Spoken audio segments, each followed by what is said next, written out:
አንድ ሰው ግን በውስጡ ሁለት ተለያዩ ማንነቶች። በአንድ በኩል ሀገርን ከውድቀት ያነሳ ባለራዕይ መሪ፣ በሌላ በኩል ደግሞ ሕዝቡን በጭካኔ ያቀጣ ንጉሥ። እንግዲህ የዛሬው ታሪካችን ዘመናዊ ኢትዮጵያን ለመፍጠር ሕልም የነበረውንና በመጨረሻም በገዛ እጁ ሕይወቱን ያጠፋውን የአፄ ቴዎድሮስን አሳዛኝና ውስብስብ ታሪክ በጥቂቱ መዳሰስ ነው። እስቲ ይህንን ሰው ተመልከቱት። ታሪኩ እኮ ከአመድ እንደተነሳው ውፍ ነው። የተበታተነችን ሀገር አንድ ለማድረግ ተነሳ። ነገር ግን የለኮሰው የአንድነት እሳት በመጨረሻ ራሱን በላው። ታዲያ ከየት ተነስቶ ነው እዚህ የደረሰው? እንዴትስ ነው ሕልሙ እንዲህ በአሳዛኝ ሁኔታ የተቋጨው? ጉዞውን አብረን እንጀምር። እሺ፣ ማንኛውም ትልቅ ታሪክ የሚጀምረው ከዘመኑ ችግር ነው አይደል?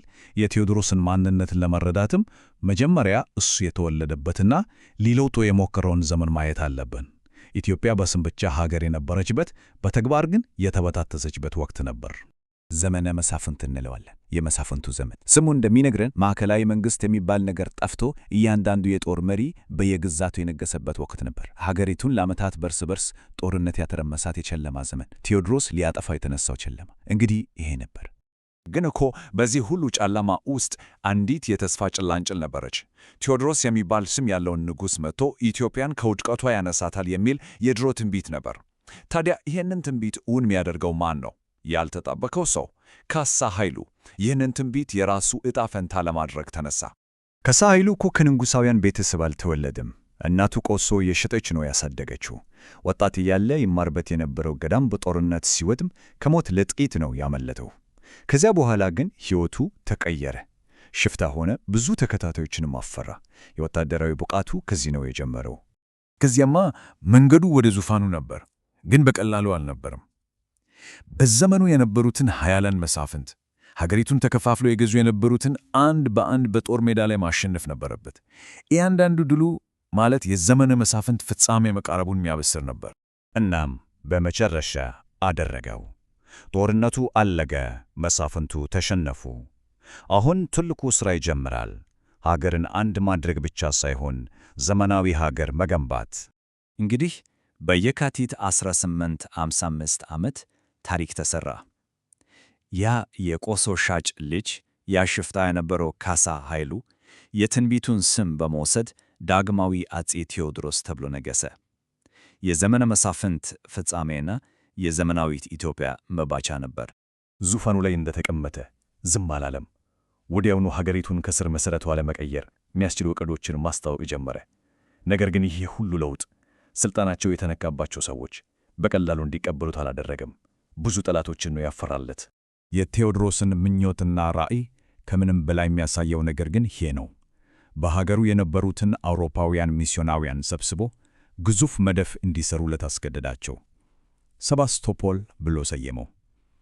እስቲ ያስቡት፣ በዛ ዘመን ይህንን ማድረግ ሀገሩን በቴክኖሎጂ ለማሳደግ የነበረውን ጥልቅ ፍላጎት ነው የሚያሳየው።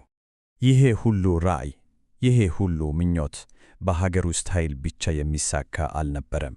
የውጭ ገዛ፣ በተለይ የቴክኖሎጂ ድጋፍ ያስፈልገው ነበር። እናም እጁን ለእርዳታ ዘረጋ። ያገኘው ግን ዝምታን ነበር። ይሄ ዝምታ ነው የታሪኩን አቅጣጫ የቀየረው።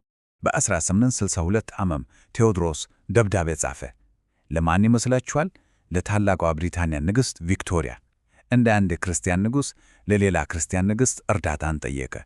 የጠየቀው ገንዘብ አልነበረም፣ ሀገሩን የሚያዘምኑለት ባለሙያዎችና ራሱን የሚከላከልበት መሳሪያ ነበር።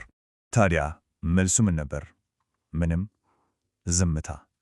የእንግሊዝ መንግሥት ለደብዳቤው ምንም አይነት ምላሽ አልሰጠውም።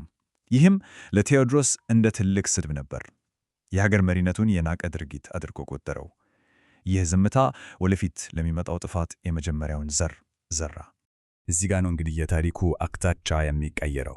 በሀገር ውስጥ የማያቋርጥ ዓመፅ፣ በውጭ ደግሞ ቸልተኝነት ሲገጥመው ያ የሌዎድ ራዕይ ከስ በከስ ወደ ጭካኔና አምባገነንነት መቀየር ጀመረ። ቴዎድሮስ እኮ በጣም ውስብስብ ሰው ነው። በአንድ በኩል የራሱን ሸማ አውልቆ ለድሃ የሚሰጥ የሕዝቡን ሐዘን የሚጋራ ርኅሩህ ሰው ነበር። በሌላ በኩል ደግሞ ጠላቶቹን በሚዘገንን ሁኔታ የሚቀጣ ጨካኝ ንጉሥ ነበር። አንድ ሰውስት እንዴት ነው የሁለት ማንነት ሊኖር የሚችለው? ጭካኔው ከሰማይ የወረደ አልነበረም። ያመጣቸው ለውጦች ሥልጣናቸውን የነጠቁባቸው መሳፍንትና ቀሳውስት የሚያቋርጥ ዓመፅ አስነሱበት። ይህ ተቃውሞ እምነት እንዲያጣና በዙሪያው ያሉትን ሁሉ መጠርጠር እንዲጀመር አደረገው። እናም ነገሮች ከቁጥጥር ውጪ መውጣት ጀመሩ። የውስጡም የውጭም ግፊት አንድ ላይ መጥቶ ታሪኩን ወደ መጨረሻው ምዕራፍ ገፋው። ያ የድሮ የደብዳቤው ዝምታ አሁንም ውስጡን ሲበላው ነበር። እናም በብስጭ በሀገሩ የነበሩትን የእንግሊዝ መልእክተኞችና ሌሎች አውሮፓውያንን በመግደላ ምሽግ ውስጥ አሰራ። ይህን እንግሊዞች በቃ አሉ። ቀይ መስመር ተሻገረ። የእንግሊዞች መልስ ምን ነበር መሰላችሁ? ጦርነት። ግን ምን አይነት ጦርነት? እስረኞቹን ለማስለቀቅ ብቻ 32,000 ወታደር ያካተተ በዘመናዊ መሳሪያ የታጠቀ ግዙፍ ጦር ወደ ኢትዮጵያ ላኩ። በሚያዝያ 1868 ዓመት በመግደላ አናት ላይ ታሪክ ሊቋጭ ሆነ። የቴዎድሮስ ጥቂት ሺህ ሰራዊት ከግዙፉ የእንግሊዝ ጦር ጋር ተጋጠመ። ውጤቱ አስቀድሞ ታወቀ ነበር፤ ሽንፈት። ሽንፈቱ አይቀሬ ሲሆን ቴዎድሮስ የመጨረሻውን ምርጫ አረገ። በጠላት እጅ ከመውደቅ ሞትን መረጠ። የሚገርመው የተጠቀመው ሽጉጥ በአንድ ወቅት ከንግሥት ቪክቶሪያ በስጦታ የተሰጠው ነበር። እናም ኢትዮጵያን አንድ ያደረገው ንጉሥ በመቅደላ አናት ላይ ብቻውን ወደቀ። ቴዎድሮስ ሞተ። ታሪኩ ግን እዛ ጋር አላበቃም። ምክንያቱም እሱ ትቶት የሄደው ነገር ቦርሱ ከራሱ ሕይወት በላይ የዘለቀ ነበር። አዎ፣ በግሉ ሲታይ ተሸንፎ ነው የሞተው። ነገር ግን የጀመረው ራዕይ፣ እሱ የለከሰው የሀገር አንድነት እሳት አልጠፋም። ከሱ በኋላ የመጡት እንደ አፄ ዮሐንስና አፄ ምኒልክ ያሉ መሪዎች የእሱን ራዕይ ነው ይዘው የቀጠሉት። ለዘመናዊት ኢትዮጵያ መሠረቱን የጣለላት እሱ ነው። እና ወደ መጀመሪያው ጥያቄ እንመለስ። ቴዎድሮስ ማን ነበረ?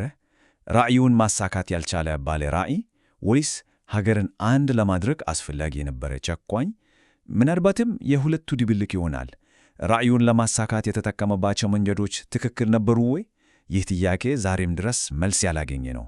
የእርሱን ታሪክ እንዴት ነው መረዳት ያለብን? መልሱ ለታሪክ ተመራማሪዎች ብቻ ሳይሆን ለሁላችንም የተተወ ነው።